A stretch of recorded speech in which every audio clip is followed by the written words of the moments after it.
I mean, I would only just add that, we have spoken to people who have been sacked that used to be in content moderation, and we've spoken to people very recently who were involved in moderation, and they just say there's not enough people to police this stuff, particularly around hate speech in the company. Is that what hate that speech are you talking about? I mean, you use Twitter, right? Do you see a rise in hate speech? I mean, but just a personal anecdote, like what do you? I don't. Personally, my for you, I would see I get more of that kind of content, yeah, personally. But I'm not going to talk to the rest of for the rest of Twitter. So you see more hate speech personally? I would say I would see more hateful content in that. Content you don't like or hateful? What do you mean to describe a hateful thing? Yeah, I mean, just content that will solicit a reaction, something that may include something that is slightly racist or slightly sexist, those kinds of things. So you think if something is slightly sexist, it should be banned? No, is that what you're saying? I'm not saying anything. I'm saying. Well, I'm just curious. I'm trying to understand what you mean by hateful content, and I'm asking for specific examples. And you just said that if something is slightly sexist, that's hateful content. Does that mean that it should be banned? Well, you've asked me whether my feed, whether it's got less or more. I'd say it's got slightly more. That's why I'm asking for examples. Can you name one example? I honestly don't use.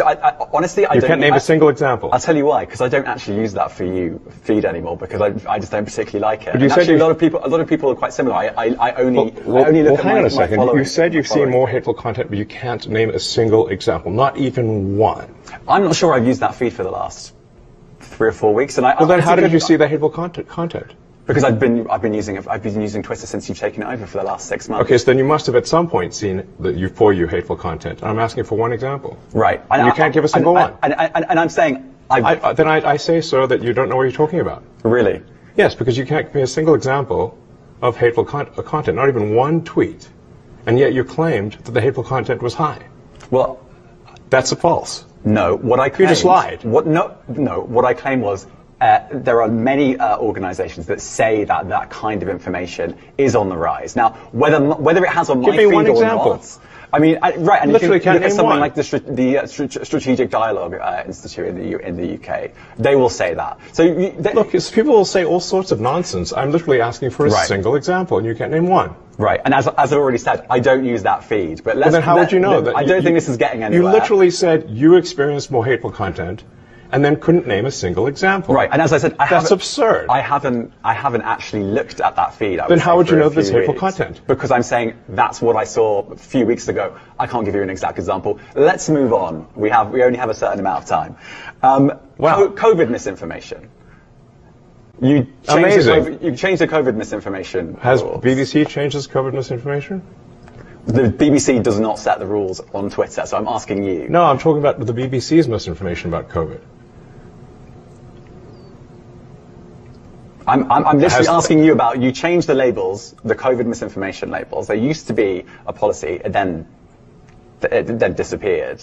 Why do that? Well, COVID is no longer an issue. Does the BBC hold itself at all responsible for misinformation regarding masking and side effects of vaccinations? And not reporting on that at all? And what about the fact that the BBC was put under pressure by the British government to change its editorial policy? Are you aware of that? This is not an interview about the BBC. Oh, so. You thought it wasn't? I see now why you've done Twitter Spaces. I am not a representative of the BBC's editorial policy. I want to make that clear. Let's talk about something else. You want to talk about the BBC? You too. All right, let's talk about something else. You weren't expecting that. Let's talk about something else.